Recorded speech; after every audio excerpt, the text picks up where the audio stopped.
You've taken me right into my second question on protectionism. That has been a part of the conversation. We've heard US President Donald Trump criticize India a lot on being protectionist, but there are various aspects as to why India has certain tariffs, certain protections and certain barriers. In such a scenario, how is the EU looking at tariffs?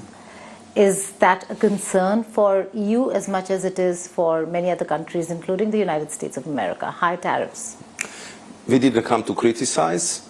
We understand that India goes through very fast development, and we can only congratulate the Prime Minister Modi of alleviating the millions and millions of Indians out of property. So we have lots of understanding for this approach. But we're also convinced the lower the tariff, bigger the trade, and better it would be for both European Union and India. So we are ready to have also very specific discussions how to achieve that. I think that under this, let's say, political decision which was made today, that we should do our utmost to have the FTA by the end of the year. My suggestion to my friend Minister Goyal is, let's put everything on the table. Tell me honestly what you could do. I will honestly tell you what we can accept, because what I think in the end we both need is something what I would describe as a commercially viable agreement. The agreement which will just not be the very nice piece of paper, but which would clearly help our businesses to be more active here, which will help us to employ more people in India, in European Union, create more jobs, and also drive up the investments. And I think we will have, very honestly, to judge how can we achieve that, but we have to be very honest with each other, respect each other's sensitivities, and this is what we'll definitely try to do. Will it also encourage mobility? That is a concern with a lot of European countries now looking inwards, a lot of far-right governments coming in. Would mobility be a part of the conversation? I think this, we had very good discussion between the delegations.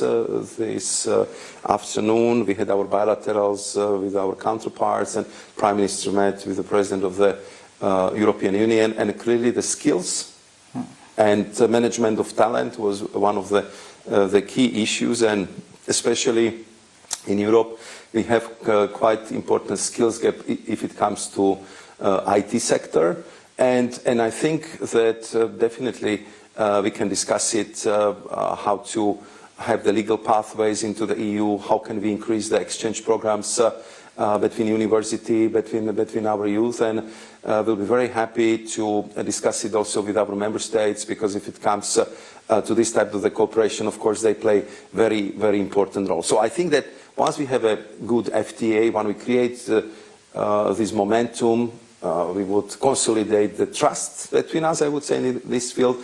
I think there is a lot of things we can discuss, and I believe also find a good solutions for both of India and European Union, because I think in this world we actually need each other much more than before. Maybe as a piece of information, I can tell you that since the end of the last year, especially with, I think it's very much linked with the developments in United States of America, there is enormous interest in accelerating the work on the free trade agreements with the European Union. We concluded our negotiations with Mercosur, meaning Argentina, Brazil, Paraguay and Uruguay, with Mexico, with Switzerland.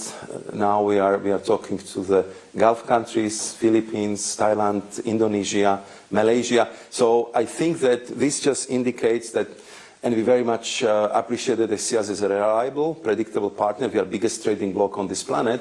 So it just shows that there is a huge potential for this cooperation, and I believe that such two important partners like the European Union and India, which would actually work for 2 billion people, I think it's really worth doing everything to achieve a good result.